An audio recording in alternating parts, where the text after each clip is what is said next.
Selamat pagi, bersama saya, Cindy Raja.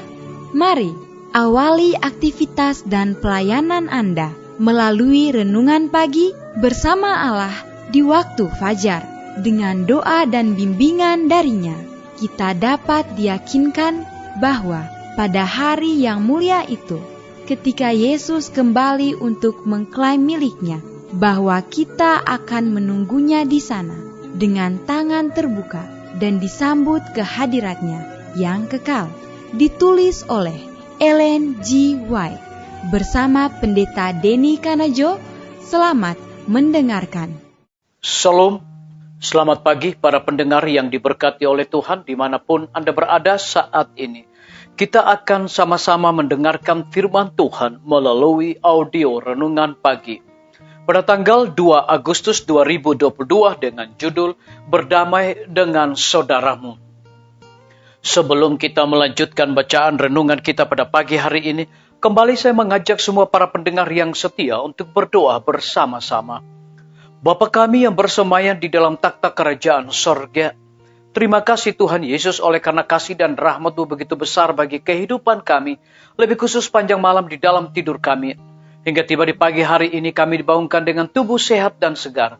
Sebelum kami melakukan segala tugas pelayanan pekerjaan kami sepanjang hari ini, kami rindu untuk belajar mendengarkan firman Tuhan.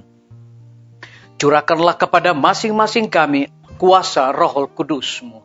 Terima kasih Tuhan Yesus, dengarlah doa kami Bapa, dan mau mengampuni segala dosa kami, karena kami sudah berdoa hanya di dalam nama Tuhan dan Juru Selamat kami.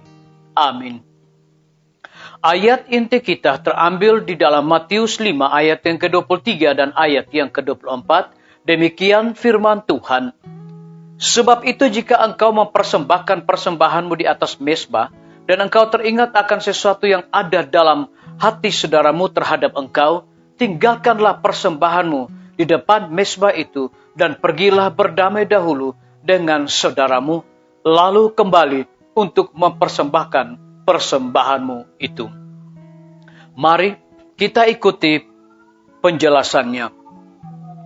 Ada pengakuan yang Tuhan minta agar kita lakukan kepada satu sama lain. Jika engkau telah menganiaya saudaramu dengan kata-kata atau perbuatan, engkau harus berdamai dulu dengannya sebelum ibadahmu diterima di sorga. Akui kepada mereka yang telah engkau lukai dan berikan ganti rugi. Hasilkanlah buah-buah pertobatan. Jika seseorang memiliki perasaan pahit, murka, atau kedengkian terhadap seorang saudara, biarkan dia pergi kepadanya secara pribadi, mengakui dosanya, dan mencari pengampunan.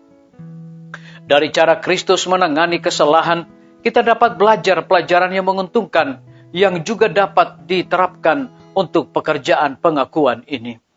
Dia meminta kita pergi kepada orang yang telah jatuh ke dalam pencobaan dan temui dia sendirian. Jika tidak memungkinkan untuk membantunya karena kegelapan pikirannya dan keterpisahannya dari Tuhan, kita harus mencoba lagi dengan 2 atau 3 orang lain. Jika kesalahan itu tetap tidak diperbaiki, maka dan hanya setelah itulah kita harus menyampaikannya kepada jemaat. Jauh lebih baik jika kesalahan bisa diperbaiki dan luka disembuhkan tanpa membawa masalah ini ke hadapan seluruh jemaat. Tetapi pertanyaan tentang bagaimana dan kepada siapa dosa harus diakui adalah pertanyaan yang menurut studi yang cermat dan penuh doa. Kita harus mempertimbangkannya dari semua sudut, menimbangnya di hadapan Tuhan, dan mencari penerangan ilahi. Ada kekuatan dan kekekalan dalam apa yang Tuhan kerjakan. Apakah Dia bekerja lewat perantaraan manusia atau sebaliknya? Hati yang berada di bawah pengaruh Roh Allah akan sangat selaras dengan kehendak-Nya. Disalin dari buku Testimoni jilid 5, halaman 646 dan 647.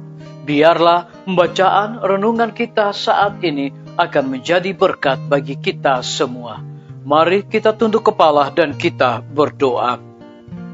Bapa di sorga, terima kasih Tuhan Yesus oleh karena firman-Mu di pagi hari ini memberikan suatu kekuatan rohani bagi kami, dan lebih daripada itu mengingatkan kembali kepada kami untuk berdamai dengan saudaramu. Ada pengakuan yang Tuhan minta agar kita lakukan kepada satu sama lain. Terpujilah nama Tuhan. Pada pagi hari ini hamba berdoa untuk pemerintah kami. Tuhan memberkati Bapak Presiden dan Wakil Presiden, Bapak Gubernur bersama dengan Wakil, Bapak Bupati bersama Wakil, Bapak Wali Kota bersama Wakil, para menteri dan seluruh stafnya, camat dan staf, kepala desa, lurah, RT, RW. Mereka sangat membutuhkan pertolongan kuasa-Mu ya Tuhan. Curahkanlah hikmat pengetahuan sorga selalu kepada mereka, agar dapat menjalankan roda pemerintahan di tengah-tengah pandemi saat ini, boleh sesuai dengan amanat dan titah Tuhan sendiri. Kami teringat para tim medis Tuhan, berkati dokter, perawat, bidan, semua para pekerja kesehatan yang sedang melayani di setiap rumah sakit, bahkan puskesmas. Kiranya hikmat pengetahuan sorga Tuhan berikan kepada mereka, agar mereka dengan penuh dedikasi melaksanakan tugas dan pelayanan mereka dengan sebaik-baiknya. Lebih daripada itu kami berdoa untuk kelanjutan pembangunan Rumah Sakit Advent Palangkaraya, Rumah Sakit Advent Kupang. Tuhan berkati semua para tukang, Tuhan berkati semua panitia, material yang mereka gunakan. Biarlah mereka dapat mengerjakan dengan sebaik-baiknya sehingga habis tepat pada waktunya. Lebih khusus kami menyerahkan hamba-Mu Dr. Raymond yang telah Tuhan percayakan melalui organisasi gereja Tuhan untuk memimpin Rumah Sakit Advent Palangkaraya. Hikmat sorga, roh dedikasi dan sukacita akan terus dilimpahkan kepada hamba-Mu ini. Kami berdoa untuk pimpinan-pimpinan organisasi gereja Tuhan, dari tingkat yang tertinggi sampai kepada gembala jemaat dimanapun mereka berada. Saat ini mereka membutuhkan kuasa Roh Kudus dalam pelayanan mereka. Kami berdoa untuk guru-guru, kepala sekolah dan juga siswa. Curahkan hikmat pengetahuan sorga untuk mendidik anak-anak untuk memiliki karakter Yesus Kristus.